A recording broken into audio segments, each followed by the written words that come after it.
Hello, guys. You're welcome to Hope Alive Therapy. And in case you are just joining us for the first time, as usual, don't forget to subscribe to our YouTube channel because we love you, love you, love you, love you. And we don't mind if our tribe is getting bigger, bigger, bigger, bigger. So, my name is Rema. I'm your psychotherapist, as usual. Of recent, we've been talking so much about dysfunctional family, and we've said probably a lot, no, probably not too much, though, but we've actually said some things about dysfunctional family, and it's been awesome all the way. So, because August is all about dysfunctional family on the YouTube channel, and I would like you guys to stay glued to the YouTube channel as we talk more and bring more topics to us as regards Open Life Therapy. And what do? We give psychological solutions to psychological issues in the society. So we've been, like I said, go and check my last videos in case you want to get more on the things I said. So I'm really going to be talking about the signs that you see in a person that comes from a dysfunctional family.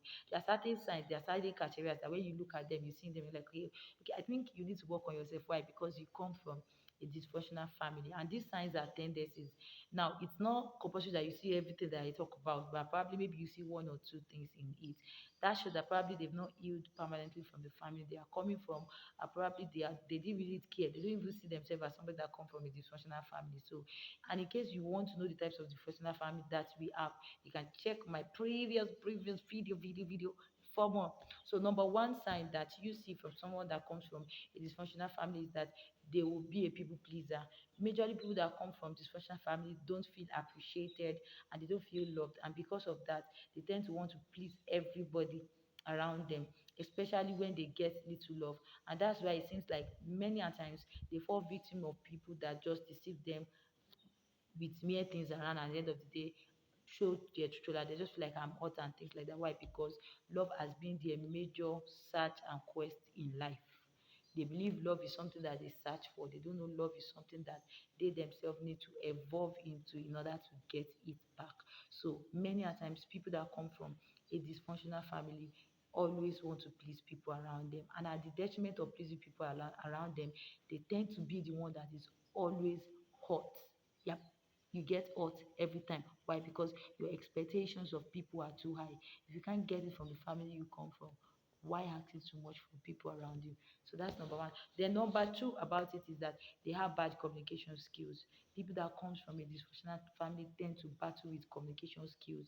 They really don't know how to build some level of communication with people, whereby they will have a management skills, like how to talk to people, um, what to say to people, the time to say it, things like that. They are really not that kind of person that is built in a flexibility way to really evolve around people like that. So they've evolved so independently, like they find it hard to really see a companion and lean on somebody and things like that. So they have issues with communication skills. Another thing of it, which is number three, of signs that you see in someone that has dysfunctional effects, yeah, dysfunctional effect, is that that person would not believe in happy marriage. Many times, have you ever had discussions with people where it's just like, really, are you sure happy marriage exists? Why? Because they tend not to see anyone that encourage them around them, and probably the one they grew up from did not really encourage them to believe in happy marriage. So due to that, they just tend to be like, okay, there's nothing like happy marriage. So they tend to be, and people like that, they can be unemotional about certain things. They can be cold, very cold, and you're like, what's wrong with you? Why? Because they've not seen something that motivates them, something that drives them to believe in love. And the one that should serve as an example to them has actually destroyed the imagination of love in them. So going to number four sign that you're going to see in yourself if you come from a dysfunctional family is that you will not have a proper understanding of love. Many a times when you come from a dysfunctional family, it is very hard for you to define love. You tend to think maybe love is just based on the fact that you have feelings for someone, you come together, and that's why it seems many a times people like that tend to go back to their mom or their dad and be like, why did you guys marry yourself in the first place when you guys know that this is how you were going to help? But they didn't know they were going to end up like this too. They just trusted their gut and their feeling and they followed it. They never looked at love beyond the fact of their knowledge. And many times people don't react more than their knowledge. they do things based on the kind of knowledge they have at a particular time. So many a times we need to come to the place of having an adequate knowledge of what love, marriage, and things like that is.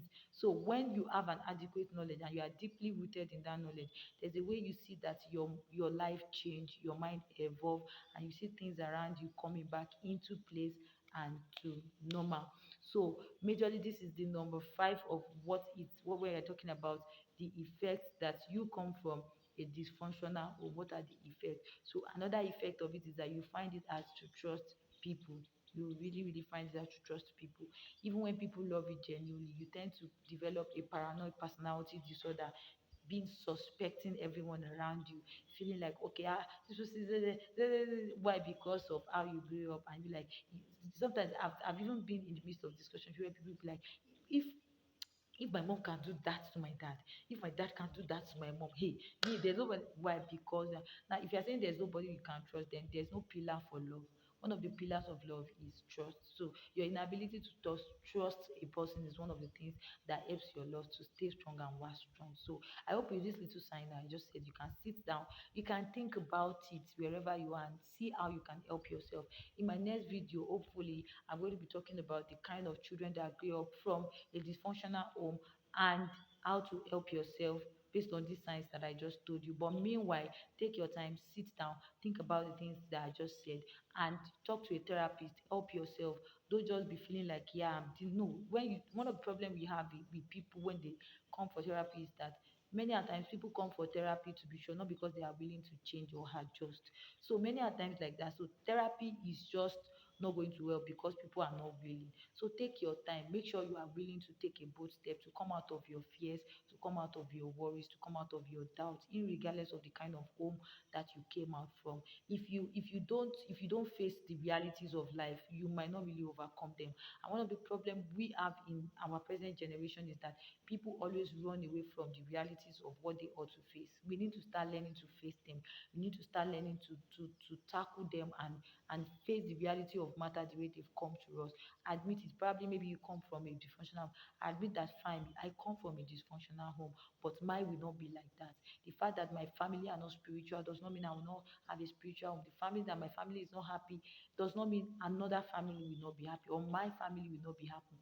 The very change of becoming a better person, apart from these signs that I just said, starts with you, your old resolution. So you have to be able to look inside yourself and do your resolution. If it is possible, write your resolution down about marriage, family, and begin to confess it to yourself. Help yourself to build a kind of mindset around it, and probably just highlight some of the mistakes, that not because you are going to be perfect in your own marriage to get that, but you have to understand that your marriage will be better than where you are coming from, because the experience of where you are coming from give you an edge of what to look out for when you are probably going to settle down and get married, and what to look out for in your own spouse. And I think that is enough encouragement for you to take the bold step and desire a good marriage and a wonderful and unhealthy home. And like I said, and I will always say again, that a dysfunctional home is not the absence of an imperfect home. No, we have imperfect home, we have imperfect couples, imperfect parents, imperfect husband and wife. But one thing is sure, makes sense, is that we have healthy homes, we have healthy parents, we have healthy mental families and things like that. We have them, they are existing in this society. So regardless of what is happening around you, you can make a difference, and that difference begins with you. So don't forget to subscribe to our YouTube channel. Please, please, please. And don't forget to invite a friend to please subscribe. And I'm going to see you guys next week, where we talk more on dysfunctional family. If you have a question, please don't forget to ask us. We are getting questions. Probably in my next video, I'm going to be talking about the questions I've gotten so far. I love you guys. Aye. So don't forget to subscribe. I'll see you guys again.